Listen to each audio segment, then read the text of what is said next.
Hello and welcome to the Data Break Podcast, episode 67 for the week of, I believe it is December 27th? 28th. Today's the 28th. 27th. Ah, dang it. Close. 27th, 2016. I'm the host, James, and with me today, on my very far left, is Ravenstorm. Hi there. And on my immediate left is Maxley, no relation. Hello. Today is a rather special episode. We're in the middle of the holiday season, technically, because it's always, Christmas, Hanukkah, or whatever you celebrate, and then between that and New Year's, that's kind of like what people consider the holiday season, right? Although a lot of people consider the leading up to it. I believe in Christianity, the holiday season the Christmas season is defined as the period after Christmas, which is interesting. I actually do prefer the period after far more than the period before. The anticipation's gotten a little too much for me these past few years. I like the pagan traditions where they revolve around like actual mathematical points in space, like the solstice. Because then you celebrate the solstice and the light comes back, and It does sound fitting. It does sound fitting. That's I think you're right. I kind of like the period after more than the period during. But I feel like the point is to have good times in the darkest of winter, in the darkest part of winter. That does sound very meaningful. So what do you guys do this Christmas? We've been eating voraciously. Yeah, eating a lot. I've had probably, I mentioned this earlier, I've probably eaten 4,000 calories a day. I don't want to talk about how much food I've eaten. No, like it's just I want to talk about what food I've eaten. I don't want to talk about how much of it. Right. Okay. Yeah. Okay. All right. Yeah. So what are some of your favorite holiday foods in general? Like everyone has different traditions, and like I know my family's traditions are kind of different. Than, You're right. Yeah. Yeah. It's not turkey. I actually don't like turkey that much. Me either. I've never understood other than the traditional Well, aspect. I've never liked eating birds as food in general. Just Oh. chicken is very bland in my opinion. It's very hard to get right. Wait, what? What about duck? Duck is duck's even good. oh, Duck's good, no. but it's hard. Duck's harder, dude, because it's the fat content. No, I was asking about the flavor. Oh, Whether or not you I like eating duck. That's just That's most good. places can't seem to do it right, in my opinion. No, Yeah. I mean, yeah. There's this place downtown called Lowbrow, and they make sausages. Okay. So they make sausages, and it's like a sausage and beer place, but they have Duck sauce? fries that are fried in duck fat. Oh. And you get all the taste of a duck Whoa. with all the wonder of a fry. Whoa. And let me tell you, that's how to do it. That sounds Well, duck has beautiful. always been like the higher end version of chicken, right? Like if you want to go for better eggs, go for duck eggs, I believe. Turducken, it's the second level up. Oh, right. So you're saying that turkey eggs would be like the best eggs? Ostrich eggs. Ostrich eggs are the best eggs. Eagle. So patriotic. But yeah, so Give me eagle powers.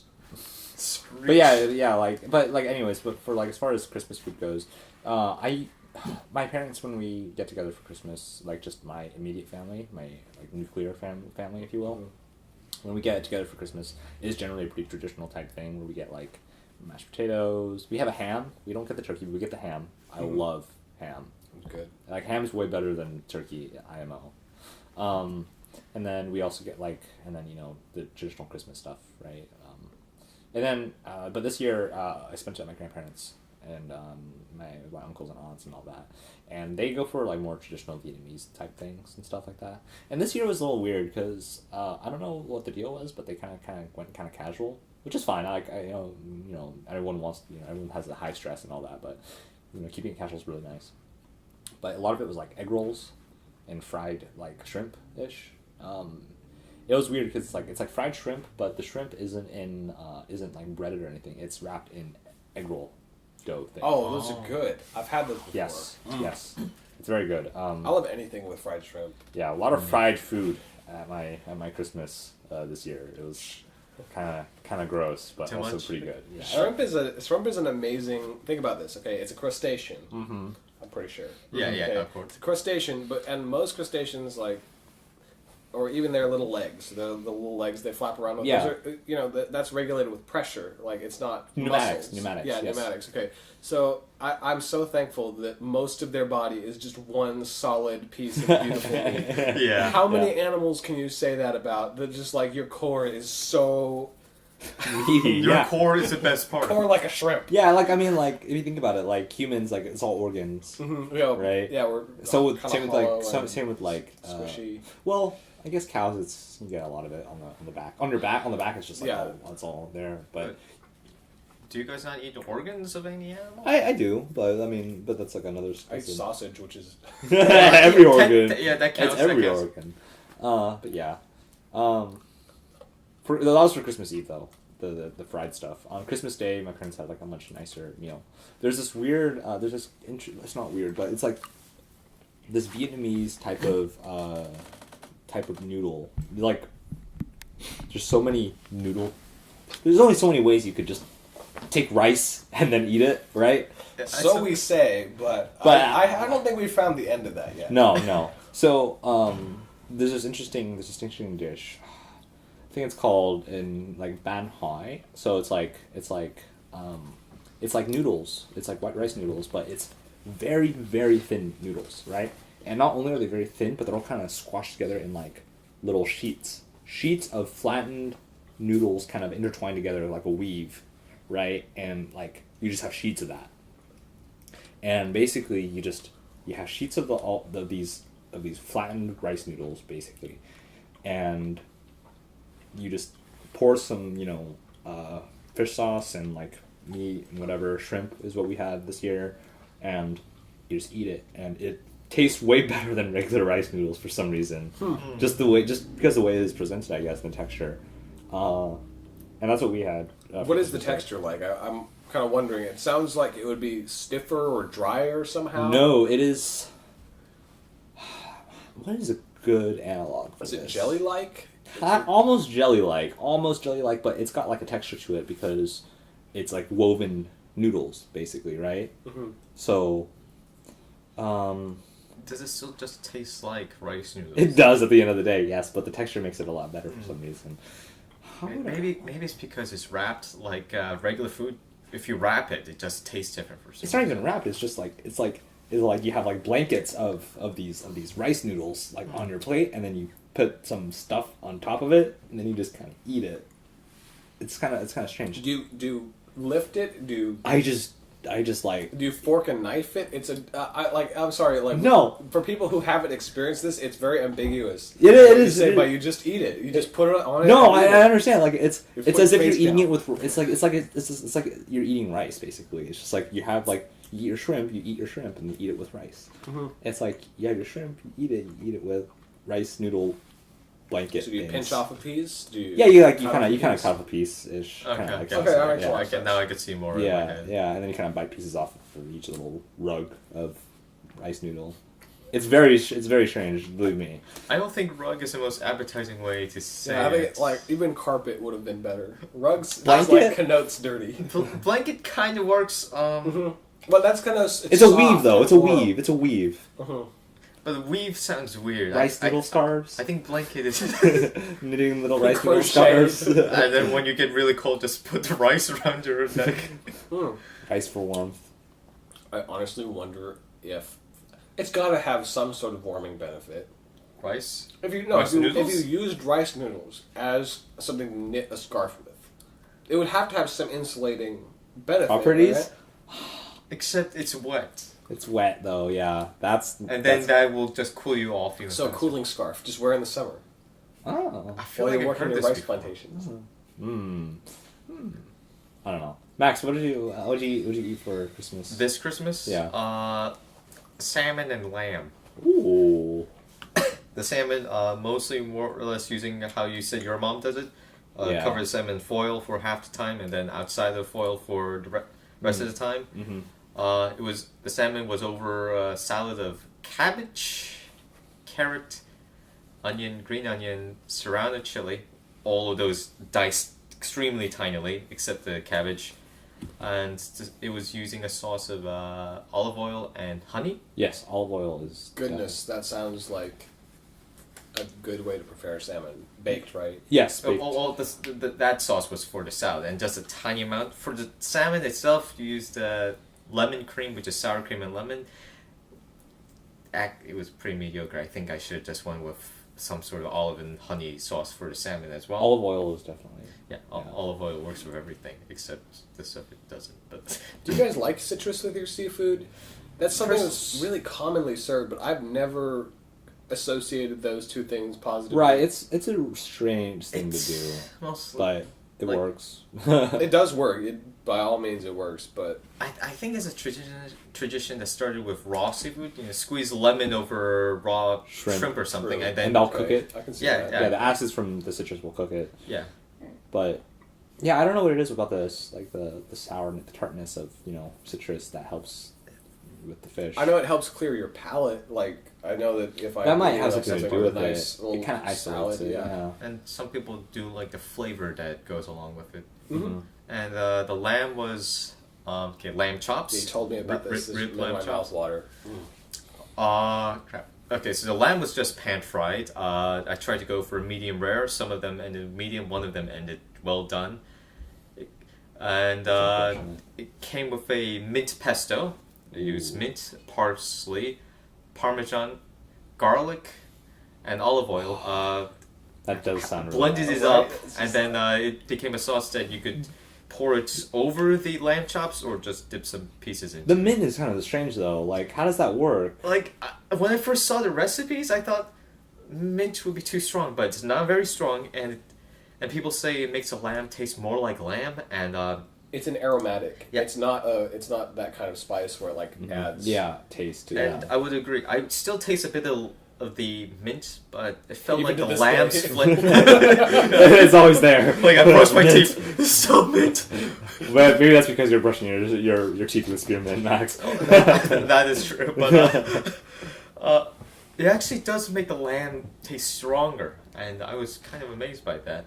That's how salt works, I believe. It kind of brings out flavor. The way the chemistry works out is that it brings out flavor. You know that we know surprisingly little about food from a scientific perspective. There are thousands of things that happen when you cook a piece of anything, and we don't really understand it. Yeah, we just simplify it as cook. Yeah, we're in the first few decades of serious culinary science.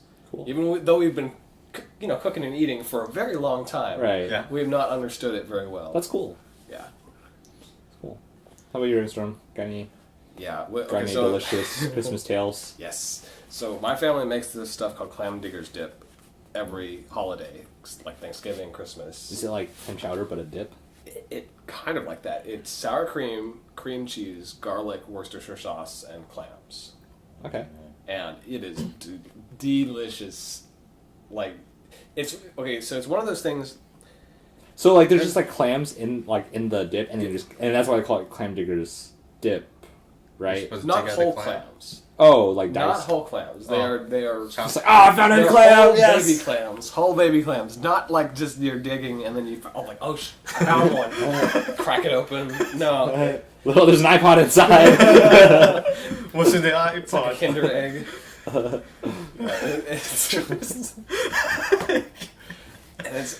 It's really hard to control oneself when you eat clam dip, because the problem is that it's very rich. Okay, it's very, very rich, but at the same time, it's insubstantial. It's dip on a chip, and it's cream based, and so when it hits your stomach, it just like dissolves, and you're just like, oh, I got some milk and clam and chips in my stomach. Better eat some more. And then you've gone through a plate, projecting, but I've gone through a plate. and the recipes, the recipe that comes on the back of the clam can that we follow, basically, it calls for 1 cup of cream cheese, or like a cup of sour cream, cup of cream cheese, something like that. We double the cream cheese and or half the sour cream. Okay. Just make it much richer, more Worcestershire, more garlic, and more clams. And it's an absurd, rich. That does sound very rich. And it's so hard to fill up on. you can just keep You would think eating that it would fill you up really easily because it's like cream cheese. Exactly, but you can just keep eating it.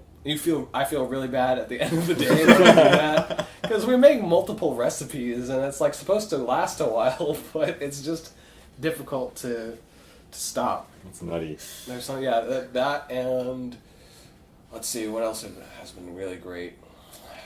Clam dip's the traditional thing we do, but there's been a lot of baked goods lately. Do you know what magic bars are? No. Oh, is it the one where you get like every type of cookie under the earth and just eat it? No, Oh, it's okay. not. But that sounds good. I want to try that. Me too. A magic bar is like it's graham cracker crust mixed with condensed milk, so it caramelizes. Right. Yeah. And then on top of that is chocolate, coconut, walnuts, and it's just generally a really succulent baked good. So high in calories, and I ate like at least a tray of those. Oh Jesus! We made a couple boxes of Ghirardelli brownie mix brownies. Oh man, those things are just ridiculous. My sister made a Yule log cake actually this year. Oh, that must have been good. It was very good. Yeah. It was her first time making it, so like obviously like. There's a couple of things to iron out. Beginner's missteps, yeah. But it's just it's like there's like a lot of frosting, not so much of the cake. But I love really light cakes, the really airy type. Mm-hmm. Like angel food. Yes. No, like even lighter. Yeah, maybe, possibly. Maybe I've had angel food cake before, but I can't recall what it tastes like. Right Okay. now. But just very light cakes, like as far as like the actual dough goes. Mm-hmm. And Yule log is like that, and it's really good. And the way my sister made it was definitely good. What kind of frosting do you use? She made her own. Nice. Oh, so. Okay, good. My family, we only make our own frostings. Never buy it in a can. Yeah, that's so gross, man. It's really like dense and sugary. It's buttercream. It's butter, powdered sugar. Yeah. I made a lemon cake too. Probably ate half of that. Sounds great. And just buy the lemon cake mix, but then add cream cheese and butter and powdered sugar and lemon zest to the frosting. And oh my goodness, That does sound really good. it's ridiculous. So I've been fattening up on baked goods this whole time and clam dip. So after Christmas, how did you feel physically? Oh, okay. So I'm not done yet. You think I'm done? Also, we decided to make. I requested for my special food shrimp scampi, which is it's literally just garlic and butter and saute that, add shrimp, cook that. Yeah. And it's the butter, simple. dude. It's the butter. No, it is. It's just butter. Like you should just ask for a stick of butter. I would, but I need to cut it with something, man. Cut it with sugar, cut it with shrimp. There we go. And so, to answer your question, Max, I continue to feel in a torpor. Like, I want to hibernate. I want to but... Dude, it's been bad. I know. I've just eaten so much over so little time. Except for today, where I've eaten lunch with you guys. Yeah. I've slept after almost every meal I've eaten. Same. I've gotten after every naps lunch. so many naps in. Yesterday after lunch, I literally just as soon as I finished eating, I just went straight to my room and fell asleep for 3 hours. I think I've taken more naps than there have been days in break so far. Oh wow, that's impressive. Yeah. Wow, that's a lot of food. Yeah. There's a lot. Yeah. If you ate a little more, maybe you could actually hibernate. Yep. Yeah. It's gonna happen one of these days, but I've taken the initiative not to do that. I'm hitting the gym with my younger brother. Hit it yesterday. Gonna hit it today. Just every day. I can't get back to it for a few days till I come back to college. Must feel bad. It's okay. You guys mentioned recipes earlier though. What do you guys get your recipes generally? You know what? That's a good question. I would say the internet. I mean, obviously the internet, but answer. is there any specific websites you guys go to as far as recipes go, tips? I don't use specific websites. Usually, I'll pick a specific food, like something like pancakes that I want to be able to make really well, and then I'll try a series of different recipes from different websites. And when I find one that I like, I just keep that one. And then next time I make pancakes, I'll make something different. And if I don't like that one, I'll just go back to the other one. And so far, I have found that avoiding God, what's the one? Epicurious is good. I go there, and I've gotten a couple good things off there. Mm-hmm. All Recipes is not very good. All Recipes is it's mostly user based, I think. So you have to find them. My sister swears by All Recipes, so that's what she uses. Mm-hmm. But I haven't used it myself. Mm-hmm. Food Network is not very good. Yeah, I don't think it is. Like they're a network. Please don't. I like Alton Brown or Gordon Ramsay. They can tell me what to do, but you realize I don't have access to aioli. Please don't ask me to put aioli on something. I won't have it. It's like these are for people who like have who live like right next to like a very you've got to gourmet food have like a chef's store like basically. Mm-hmm. And there's one website where I got my clam chowder recipe called Cooking for Engineers, and it's pretty good. Cooking for Engineers. I think I've heard of that somewhere. It's pretty good. How about you, Max? I don't really get my recipes from any specific place like him. I just go on Google and then pick a site I think is reputable, and then just go from there. Well, like what reputable sites? Like the ones that look legit? It was more like the ones that aren't built on like GeoCities? Michelin star chefs hate him. Oh yeah, I totally picked it. No, I don't. In case the sarcasm didn't go through the microphone. If the recipe looks like it's good, then I'll just take it. Just look at the picture. But for the Christmas stuff, Costco sent out a magazine full of recipes. I love that thing. And I just used recipes from those for the lamb and salmon. Kirkland TM.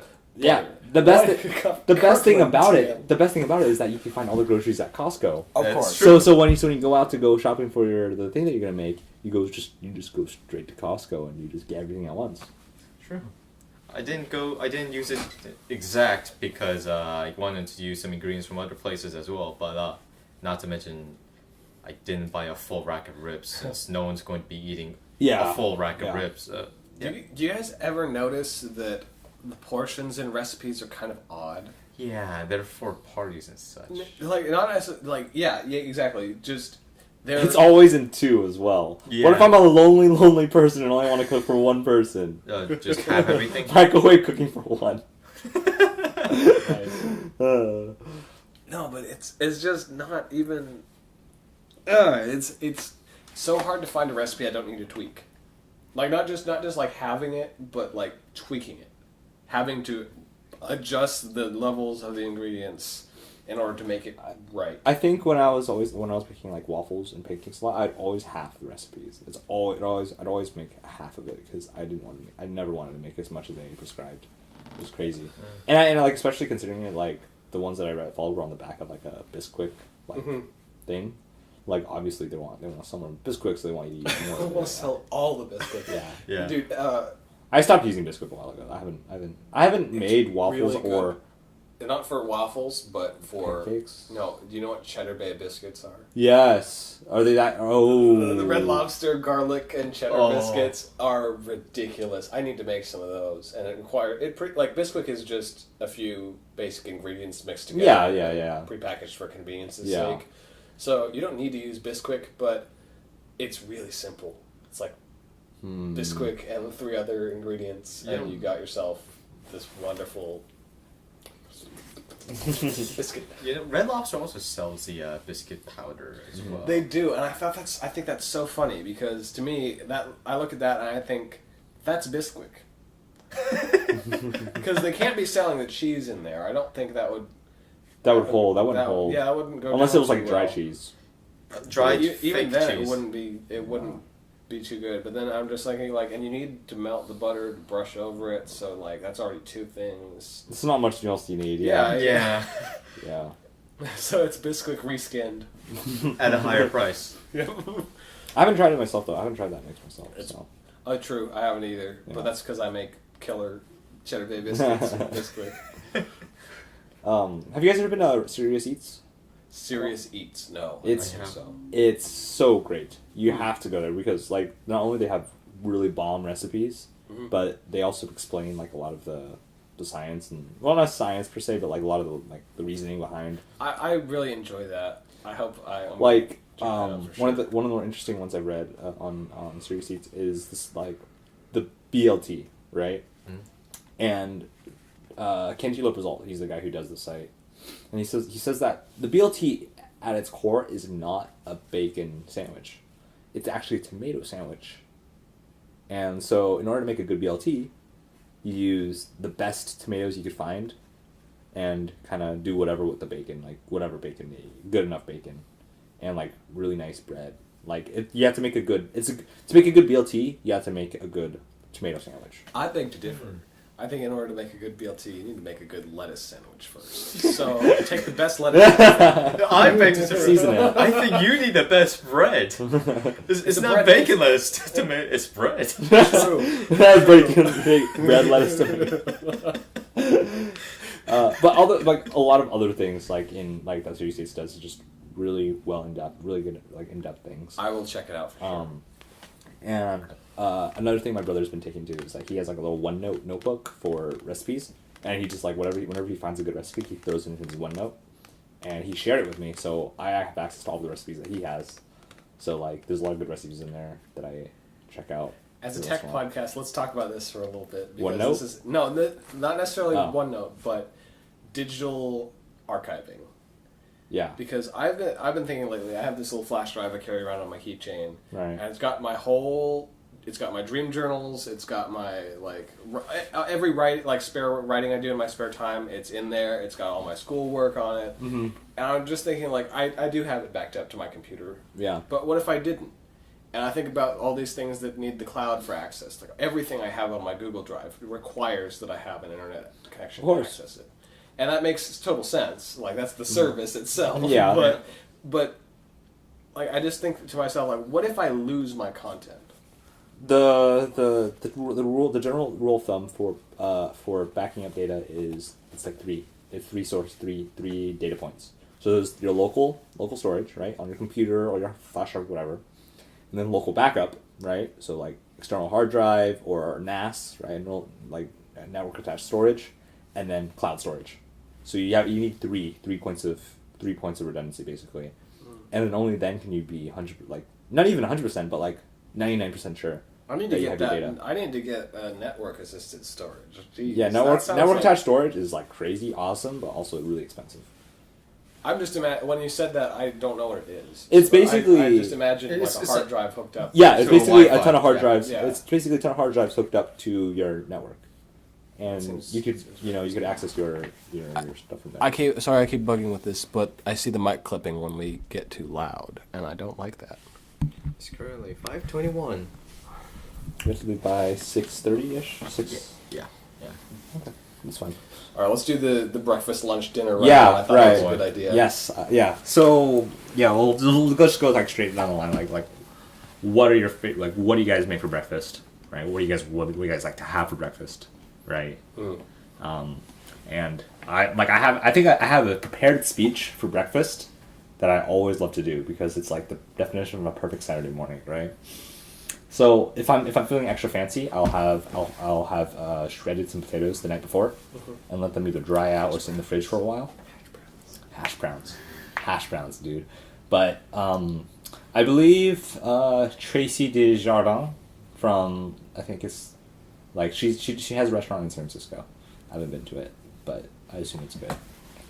She has a restaurant, so it's got to be reasonable. No, because I found it on tested.com, okay, and like they and like Adam Savage, like she taught Adam Savage how to make a good omelet. And the key to a good omelet is basically lots of butter and a lot of whipping and a lot of agitating in the eggs. So I try to make myself a really good omelet in the morning. And the thing is that for breakfast, I have to time everything perfectly, right? Because you have to get your coffee, you have to get your starch, your carbs, like whatever. Cooking food is easy. Cooking a meal is difficult. Yes. The timing is very important. Mm-hmm. So, I don't know what kind of starches you guys generally have for breakfast. It depends. Yeah, it totally depends for me as well. Sometimes I'll not even have bread, and I'll have hash browns to replace it, or sometimes I'll have like toast. Maybe I'll do French toast if I'm feeling fancy. But eggs and coffee are always there. So I always do an omelet with like a lot of there's just a little bit of salt, and that's it in the eggs, and then just butter, and that will do it for the omelet. And then I make if I'm feeling really good, like if I feel like I really want to put effort, there's this really good AeroPress recipe that I use. For eggs? No, for coffee. Sorry, the eggs are cooking now. But for coffee, this is in the last like 5 minutes of the breakfast preparation. But like, there's this really good recipe I use, which is way too much, way more coffee than you usually use. On a weekday, I use 10 grams of coffee for a cup. But can you put that in American, please? 10 grams? No, I don't. My pocket scale is like I keep it in grams all the time. Mm-hmm. But more useful. Yeah. More just because 10. You just do 10. Yeah. No, I don't understand. There's not even ounces. Fucking. Is it base 4? I don't know. I know quarts goes to gallons. What about pints? Yeah. What about pints? The imperial system is weird. Why was it even made in the first place? Anyways. Evil Empire. Anyways, so weekdays I use 10 grams of coffee per cup. This special AeroPress recipe that I uses like 30. And like the timings are very exact. You need to let it sit for 11 seconds. You have to mix it for 10. You have to press it for 20. Like very exact timings. But it makes such a good cup of coffee. It's really great. And I always fresh grind. I always grind the day of. Like right. I always grind that as the water's boiling. I will be grinding my coffee. That alone is going to just boost the quality of your coffee. So good. So I have that, and then eggs, and then hash browns. Hash browns are really easy. The key to making like hash browns that are, kind of try to stay together, because whenever I make hash browns, I always have trouble like keeping them together. But I found that if you microwave them for a minute to dry them out, it helps. Not only does it help it cook it faster, so you can fry them, but also it helps like keep them stuck together and adhesive. So they. Let's talk about this because since so Max and I went to your place in Merced. Right. That one time, and you did this breakfast routine for us. It was great. I haven't been able to make hash browns that good since, and this is bugging me a lot because just listen. I've done the microwaving thing. I've tried setting them out. I've tried drying them. Pat it, just meticulously pat dry. Do you rinse? Is my question. Yes, okay. I do rinse. I do rinse too, and it falls apart. It falls apart. What is the secret? Butter. Lots and lots of freaking butter. Oh. That explains it. Yeah, okay. Gotcha. Also, what you're putting in your hash browns is also important. Salt, pepper, and paprika. That's all I use. Mm-hmm. Salt, pepper, and paprika on both sides. Okay, that makes sense. As you do it. Okay. So yeah, those three just make for a really good breakfast. So eggs, hash browns, and coffee, and that's all I need to get my Saturday started. And I take straight up an hour and a half, 2 hours to make my breakfast. Dude, honestly, it's worth it. Think about this though. Of all the things we do, food is relatively cheap because it's something we have a high demand for. Yeah. But it's if I was gonna make a religion that sanctified things, food would be up there. Food is life. That is the process of life itself happening, and I'm kind of I'm put off by the emphasis on getting it done fast and make it efficient. Mm-hmm. Food prep is something that you do with love, and food prep is you do it because you're going to eat it. Yeah. and the people usually, people you like are going to eat it. So you do it right. Yeah. And you pay attention to it. And speeding it up, putting something in the microwave is just it's not at all the same. True. Yeah. I mean, if you're out of time and you need to run somewhere fast. Right. Then food isn't a priority then. Yeah, right, yeah.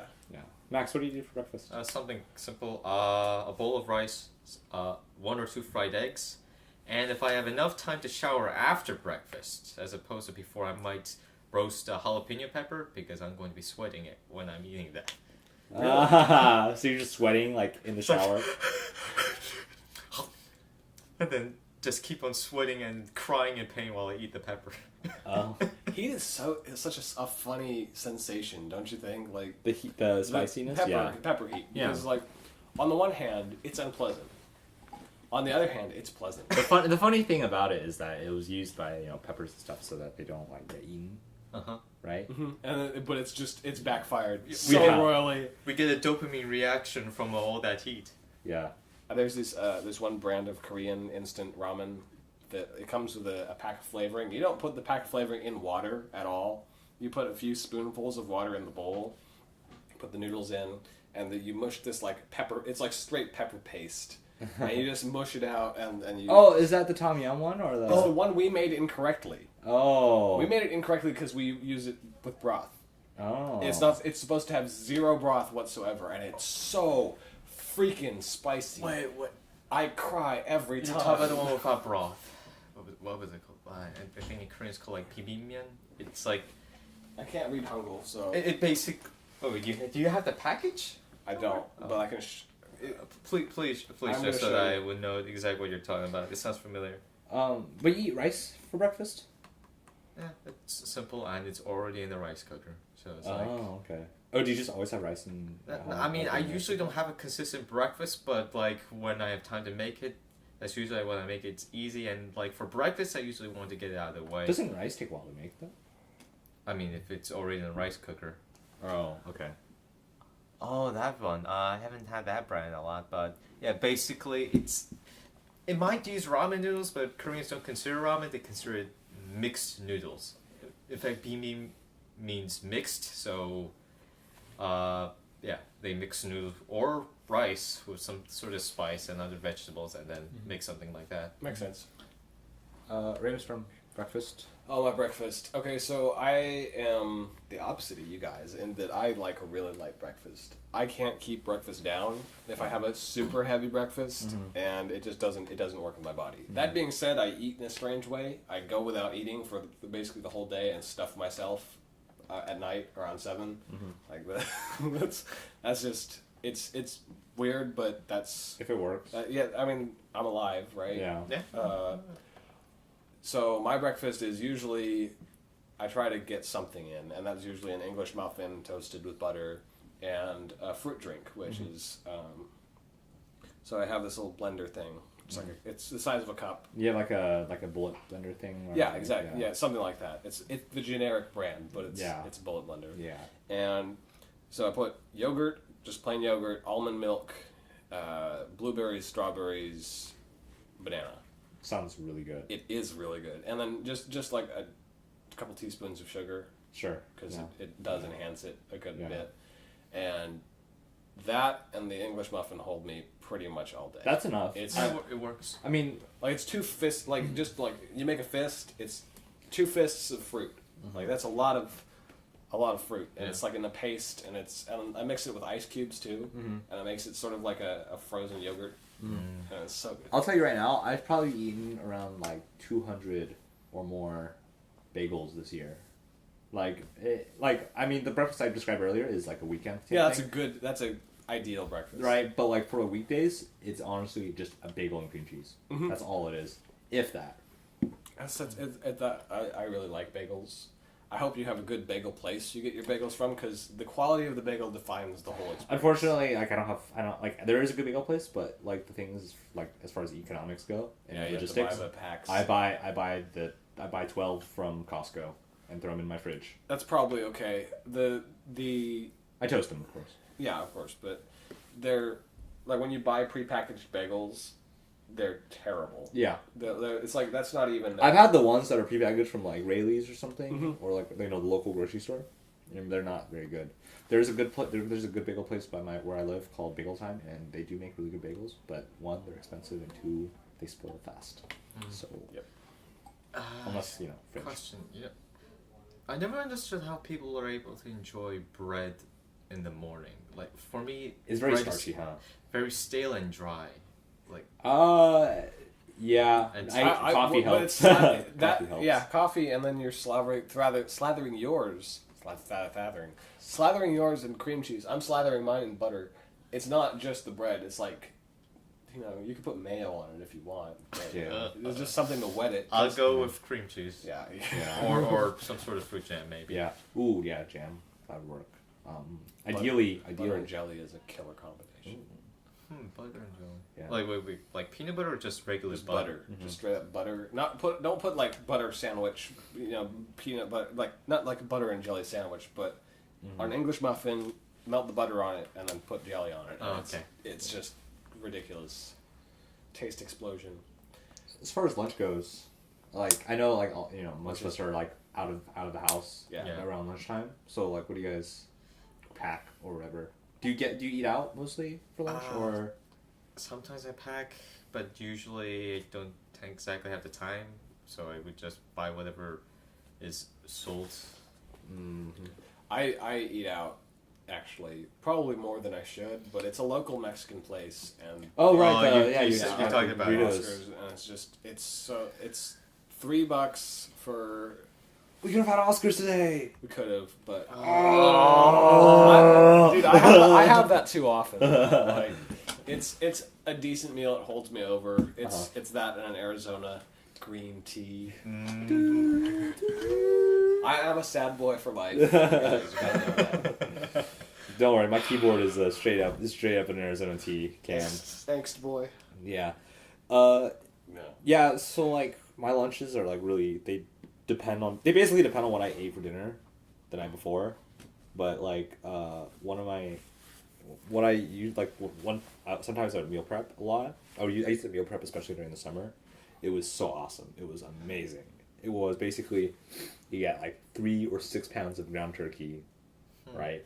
And you get some tomato sauce and you get some like taco seasoning or something. Mm-hmm. And you just throw that all into a pot and you just cook it, right? And all that, and you just take that mixture and just throw it in tortillas, wrap in burrito. You can add some cheese if you want. Okay. And you make straight up. I made like 24 of those, or like no, I made 14. I didn't make 24. That's crazy. I made 14 in half an hour on a Sunday night, and I was good for like a week and a half of food for like lunch. I think that's a really but that's what I'm talking about. You make your food with love. You make it with attention. You pay attention when you're making it. That's what matters. It was like, purely utilitarian. Yeah, no, but you pay attention. It tasted fine, yes, but but it was very utilitarian and it saved me so much time. If I forget my lunch, I'm usually at work around lunchtime, generally, and even if not, I'll hold over until I do get to work because I usually work basically every day. So if I skip lunch, I have Soylent in my cubicle that I make if I need to. If I'm in a pinch, and I also have like packets of lentils, like microwavable lentils that I can throw in rice. So nice. Yeah, my lunches are pretty like very utilitarian. They don't generally taste very good. But dinner, the most important meal of the day for me. Dinner. Oh, that's where the heart really goes. Yeah. So and sometimes whenever my roommate and I have like a bad week or tough week, right, or we're done with midterms or whatever, we always try to have like the same thing. It's French toast and burgers. And this year after our finals, we mixed it up by combining them and we made French toast burgers. How was it? I know donut burgers are pretty good. So here's the thing. So we used to make our French toast with my roommate and I. We used to make French toast with, straight up regular white bread. Then we discovered King's Hawaiian makes loaves of bread. So we use King's Hawaiian bread. That sounds amazing. And use that as our base for French toast. Okay. So sweet, so good. But then, a couple of weeks before our finals, my roommate discovered not only do they make bread, like loaf of bread, they make hamburger buns. Oh boy. This is where it gets. So we made French toast hamburger buns and made burgers on top of that. Yeah. And we each got our own bag of chips. So I had hot Cheetos fries, and he had his barbecue Lay's potato chips, I think, and they were the best burgers. And here's the the cool thing is that we didn't put anything on it. I usually put tomato and some vegetables on it, but this time I was like, no. This is going to be a very, very, very egocentric burger. And not only did we we each had 2 burgers because they were kind of smallish, kind of slider size. We dipped them in maple syrup. Oh! Honestly, part of me says, that's gross, James. But then part of me says, Give I want me. to try. Yeah. Give me all So of it. good. So good. Ooh. So guilty, but so good. But especially after a long week, you feel like yeah. I mean, you're just like, no, this is mine. This is mine. Take what's yours. Yeah. Take it. Yeah, I try to make burgers. I also really like making curry. Curry is I make like Japanese curry from like the bouillon. The one I use isn't as good, like isn't the best. The golden curry, it's not very strong. That brand. Yeah, it's not the best. It's pretty mediocre use actually. it from the cubes, you mean? Yeah. Okay. But whenever I make it, I like it enough. It's enough to eat. TBH, Taste of Thai makes some pretty good curry. Ooh, I would love to add coconut. They it comes in packets and it's like wet. Mm-hmm. It's not like it's moist. I wouldn't say it's moist. not. It's not the dried paste. stuff. It's like, it's like paste. Yeah, and it's so good, man. I make my curry with coconut and like it can be vegetarian. I'm making a vegetarian curry this Sunday. Okay. Is today Sunday? Today is Tuesday, dude. Okay, yeah, good. This Sunday. On the WWE Super Slam. Yeah, but it's just carrots and onion and I do carrots, potatoes, carrots and potatoes. Carrots, potatoes, onion, bell pepper, and coconut milk. I never put bell pepper in my curry. Put it in full fat coconut milk. So good. It's so good, even without meat. Chicken bumps it up another level. Chicken, yeah, for sure. Yeah. But just the vegetarian curry is good enough. Yeah. If you serve it with rice, it's like you're set.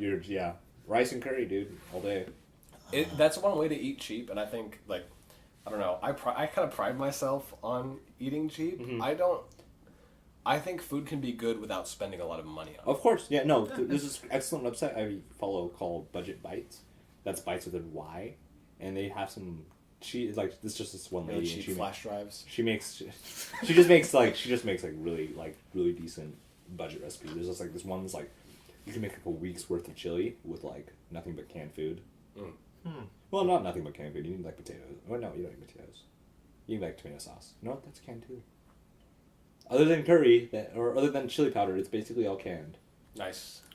And the powder's probably not healthy for you at all. But yeah, but it's vegetarian. It's vegetarian. It's not good. That doesn't mean it's good for you, but it is vegetarian. Right. But it definitely fills you up, and it's very cheap. For sure. For sure. Yep. So dinner. Max. Oh yeah, dinner. What you want to do for dinner? You don't have to list everything, but like, I don't have anything consistent for dinner. It's like, maybe we'll have a vegetarian-based dinner. It's like we don't even think about what we're going to make. It's more like. What's like the most memorable dinner you've had? Memorable other than Christmas, obviously. Besides a Christmas dinner,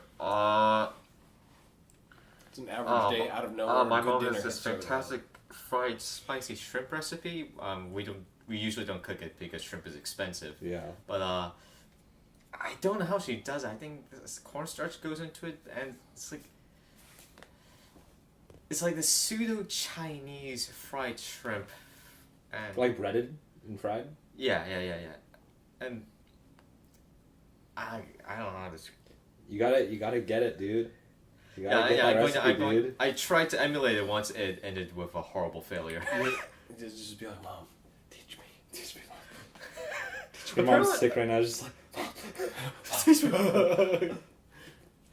I mean, the biggest issue with that is because oil just jumps right out of the pan. And the hands are just going to turn into freaking goblin hands. Yeah. You gotta have a hazmat suit on and/or cook shirtless. Oh, Jesus. All or nothing. It depends whether you're a sadist or a masochist. Even if you're a sadist or masochist, no. If you're a masochist, get your friend to cook it. Yeah, but if you're a masochist, I don't think you ever want to cook seafood of all things in oil, right? While shirtless, unless you want to just rip your skin off. I straight up burned myself frying chicken. Not gonna lie, it sucks. Shirtless? No, I did have a shirt on, but it was like it splashed all over. I was like, oh. Honestly, man. Oil burns aren't that bad though. Surprisingly, they just. I don't understand why that is. I think it might be. It didn't leave a mark. It didn't leave a mark for a while. Yeah, I don't know how that works, but whenever I splash oil on myself, it can be like searing hot oil.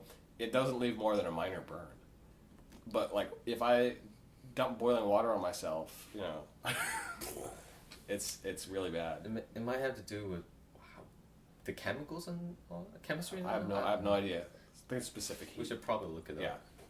Oh, what, the oils of our skin? No time. Oh, time. Is there time? Oh, we're fine. We're definitely fine. But like, how about you doing Storm for dinner? My dinners are okay. So again, I said I like to eat cheap. I do this thing where I throw together a can of beans and a can of corn and a half an onion, and it's just like for the week. Yeah. Like I can just get home, turn on the pan, pop a tortilla in it, layer cheese, just just pre-shredded. Yeah. Then layer the beans, corn, onion, salsa, another layer of cheese, another tortilla, flip it, and then in 10-15 minutes I have a meal ready. I eat that with pintos and cheese. Sometimes I have like beans and cornbread. Beans and corn tends to be like the staple of the diet, but that's because it's so goddamn good. Yeah. It's like it feels good in my body. If I could be built out, if I want to be what I eat, and I want to be beans and corn. Healthy and simple. Isn't corn bad for the human body though? Wait, how so? It doesn't digest it, does it? It's something about what the corn is made out of. It's not like the human body doesn't really like it. It just shuts it down. Yeah, I can see that. It feels legitimate corn. Oh my god. Oh. Woo. Sorry. Sorry. But like an ideal dinner for me is just gorging myself on bacon, eggs, pancakes. So breakfast? Breakfast food for dinner is freaking amazing. It is. And the thing is, because I crash so hard after I eat this, like, I crash harder on that than I'm pretty sure, like, I haven't done cocaine, but I'm pretty sure a cocaine crash is less severe than my pancakes crash. Because my pancakes crash just, like, puts me to sleep so fast. It's just, I'm there, I'm eating, I feel it coming on, I'm just like, gotta get to the bed before I fall down. But it's so good, it's so good. I make big, thick, fluffy buttermilk pancakes. Thick. Can you hear the silence after that thick? You can hear the C's. Two C's. Spaced out even. Yep. Yeah. Yeah, and okay, so butter, honey, maple syrup if possible, lots of bacon, sometimes sausage, occasionally hash browns, scrambled eggs, ×4. Breakfast for dinner, so good. I love also, breakfast for dinner. and or waffles. Pancakes and or waffles. I prefer waffles, but it's harder to make. Dinner for dinner is my second favorite dinner. Breakfast for dinner is my first favorite dinner. Lunch for dinner would be unsatisfying. Yeah. Lunch is the worst meal of the day. I believe so. Is this because you're always like, if I had the opportunity to come home and like you come home, you eat, your family's there, and you're all gonna eat a communal meal together. I think that's like why breakfast is kind of cool sometimes, and like dinner is usually cool because it's like end of the day. Yeah. How's your day been? Yeah, it's not so much. I don't know. Lunch is like it's something I do because I have to, not because I want to. Yeah, I understand.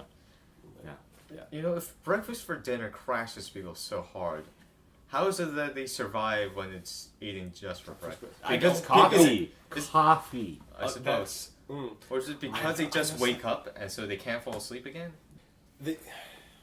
I wonder if there's a way to work that. No. I've been taking a lot of naps. Taking a lot of naps this holiday season because of the meals. And maybe that kind of plays into it. Maybe that I know some cultures have siesta after lunch. I think the entire Spanish culture has siesta because they all eat heavy things for lunch, like a burrito, and they're just like collectively agree. Like, come on. And the sun's too hot. They just want to get away from that it. too. That's really that's a huge part of it. No, definitely. Like so on a full workday, if I'm working the full 8 hours, breakfast in the morning, right, and then I have an espresso, double espresso. And then I have lunch. If I have a particularly heavy lunch, I'll have that second espresso. It's crazy. Hello.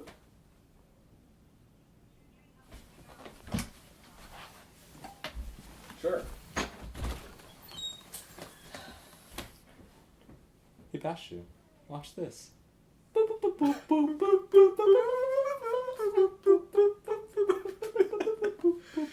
Ravenstorm has to edit all of this out by hearing it first. Talking away. I don't know what's left to say. So welcome to the part of the show in which we shit talk Ravenstorm, and he's gonna hear all of this because he had to edit this shit. Crying away.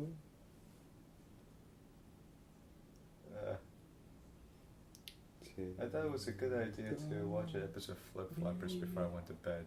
So I saw episode 5. Which one's that? The Ghost High School. The Ghost School. Oh, that was so spooky, dude. Greetings. They're like the voices they make. Something like that. Super spoopy, dude. Oh my god. And then like that one hallway scene which it looked like they were just running really quickly towards the camera, but then they jumped towards the camera. It was like twice. Straight up. They also had a Shining reference. Oh. Yeah. The "Come play with us, Johnny" scene. Also the doll that turned over. Oh yeah. Too spook. It's too spook. Want a bit of Reese's? What? Want a bit of Reese's? No, I'm thanks. good. I mean, I'll have a piece. It's really like it's the deluxe Reese's. Deluxe Reese's. What makes it different from regular? And no thanks. I don't like peanut butter with chocolate. Actually, I don't think I like peanut butter all that much, which made me like an outcast back in elementary school. You don't like peanut butter? Fuck you. Hanging by the ropes. We shall put his head on the stick for the whole world. swings. Jesus Christ. Break, like, and you know, they gotta be swings with chains Break instead his of legs ropes. with a t-ball bat. Oh my god. And if the swings are using chains, break the chains off and start whipping. Oh my god. Oh, that gauntlet of... I think you were on... Okay, let's continue. Something for frugality. No, there's something wrong with caffeine. Something about double espresso. yes, caffeine. Yeah. So in the morning I would always go for a bagel, cream cheese, and double espresso. And lunch, if I eat something particularly heavy, like I won't feel the effects immediately, but like I eat lunch around 12, like most people do. But by around like 2 p.m., I'm gonna need that second espresso, or that second double espresso. So I'm getting 4 espressos a day. Very unhealthy. Very unhealthy. I'd say so. Did you know that caffeine keeps your body on, like, pretty much high alert all the time? Does it? It's Yeah. good. It's good. It's good for Learning. productivity, but very, very bad for, like, inflammation. Oh yeah. It could, let's see.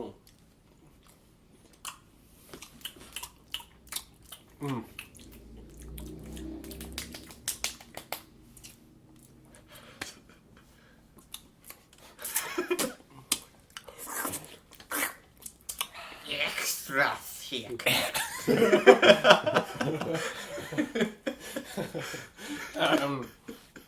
There's a hormone called cortisol in your body that is it's a regular hormone. And it basically when you get a stress response going, that kicks in and it peaks in 20 minutes and fades in 90 minutes, and it just keeps its foot on the gas to keep dealing with the threat. Makes sense. And so if this isn't allowed to go back to baseline, bad things can happen. Most prevalent of which they've connected inflammation and cortisol, and they've connected inflammation and cancer. They haven't connected cortisol and cancer yet, but prolonged exposure to cortisol desensitizes the receptors in your cells to cortisol's response that says bring inflammation. It's like the boy who cried wolf. Yeah, and it's just so it says bring inflammation down. We need to be efficient right now, and then it just keeps saying that. And then what happens is your cells eventually get fed up with this shit, and they're just like, no, we're gonna do the inflammation thing. You can't tell us what to do, and then you get cancers. Okay. Yeah. That's So not good. after college is over, I'm gonna have cancer. College gave you cancer.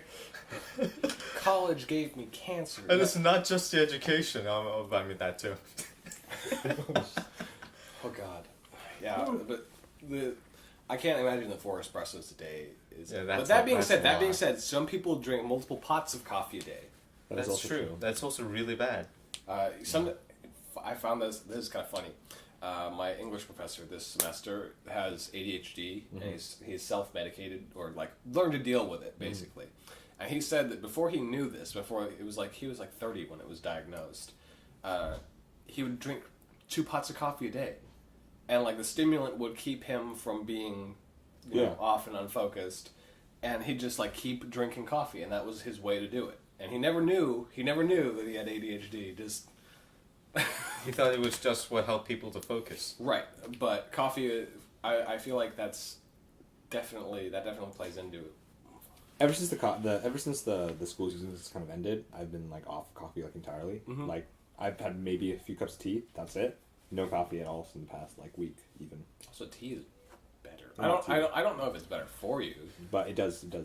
I feel like you feel like it is, right? It's like there are people in China who drank tea every day for their entire lives until they died, and they were fine. They lived for like pretty much as long as anyone else. I think tea's probably got some other ensemble effect that's good for you. Antioxidants in green tea. But yeah, so like surprisingly I haven't crashed as much, but maybe it might have something to do with all the naps I've been taking. Probably. I've been thinking about this though, like, what if the body is actually predisposed to polyphasic sleep?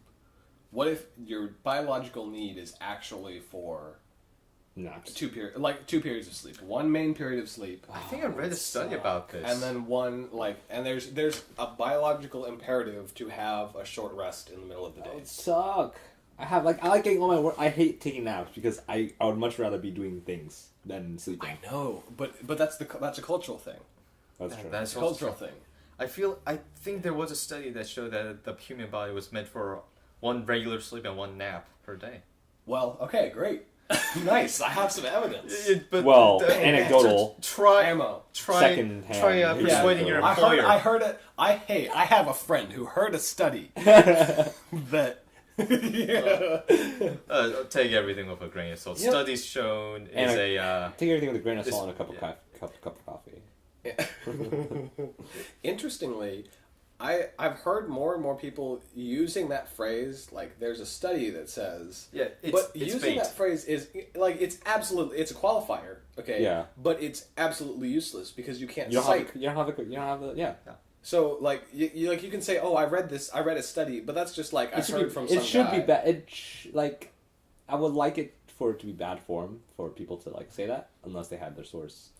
I think if you can be like, oh, I'm going to send you this study that I found that says da da da da, because you can do that. We have the technology. Yes, but like never in conversation. If someone says they read a study, ask to see the study, or ask for a link, or be like, oh, that's interesting. Can I read more about that? Yeah. Because first of all, also studies aren't necessarily reliable. That is true. I learned this doing this research paper this last semester. There are a lot of studies out there that say absolutely jack shit because of the way the experimental design is run, because of the way the sample size, because of there's a general messiness to some. You have to read everything. You have to read at least into the experimental bit. Yeah. Don't just read the abstract. If you read the abstract, you will know nothing. You will know as much as the guy who reads the BuzzFeed headline. Please don't. Don't even go to BuzzFeed. Why are you going to BuzzFeed? Sometimes BuzzFeed. Their gift recipes are great, okay? Tasty is good. Okay. Well, when it comes to being entertaining, maybe. Their gift recipes are so great. Have you seen the BuzzFeed video on manspreading? I don't want to think about that. Okay, just don't. Okay, let's skip over that. We're gonna keep on the food thing. Let's edit that out. We're almost done here, but as far as like pastries, we went over breakfast, lunch, and dinner. Any other external foods that you guys like? Midnight snack. Midnight snack. There's a bar of butter. And a bar of cream cheese as dessert. No. Actually, what I would do, especially like if I've already had dinner or it's been a long day at school and I get home at like 8, 9 p.m. right? Really quick meal for me would be eggs in a tortilla, just like an omelet, a quesadilla with eggs. really fast, really easy. That's what I would do. Nice. Other than that, ramen. Ramen, always, if you have ramen. Yeah. I've been recently using like just frying cabbage as a quick snack. Maybe adding a little bit of soy sauce. That sounds good. Kind of like the Japanese way of. Pretty good. Whoa. Like stir fried, like light. It's light stir fried. A cooking. little bit of soy sauce, kind of like with how the Japanese prepare their cabbage. So just chopped cabbage, stir fry with a little bit of soy sauce, and then just eat that. Maybe throw in some carrots as well. Sounds delicious though. I recently made oyakaran, which is like it's like rice, and then but like you have the rice on the side on like you have rice in a bowl, right? But then in a saucepan you make like it's like a sauce basically where you have some sake, you got some soy sauce, you have dashi, right? So like basically a soup base basically. So it's like a sweet and salty type of deal going on. Okay, yeah. And you kind of boil that, and then you have onions. You have a lot of onions, and the onions you throw the onions in to cook, and the onions almost like because of like noodles almost. Oh. And then you had some chicken in there, and then like kind of cooks, and then towards the end you pour in blended like eggs, like beat up eggs, right? And like, but you don't cook it all the way. It's sort of like kind of there, so it kind of like. Well, it's in a stock, so it's kind of like what you do with ramen, like when you. Kind of like, but the egg starts to cook a little bit, but not all the way, and like you pour all that on top of that rice, and it's just. Oh. Sort of raw egg. Sort of raw egg. That's fine. Like, and then you put the egg yolk on top, and it's like really good. I had it with brown rice though, so it wasn't as good. My mouth was watering until brown rice is great. Not gonna lie. Like, yeah, it's really really good. It's good for you too. And, yeah, but brown rice, beans, and cornbread. But white rice, but that one was that is definitely a white rice recipe, and I think yeah. I think most recipes with rice. White rice. Assume white rice. Yeah, I only had brown rice at the time, so yeah. My midnight snacks usually consist of I just get up and I'm just like, what is there to eat? What is there to eat? Cereal. Cereal. Honestly, that is good. Such a good. I usually fall snack. back on either. Okay, so I have this thing I do. These little cups of yogurt, right? And they've got blueberries in them. Mm-hmm. And I like to take the cup of blueberry yogurt, take some cereal like Kashi cereal, and put the yogurt on top. So it's like granola. It's on like yogurt. No, and then put granola on top of that, and then eat it. And that just hits the spot every time.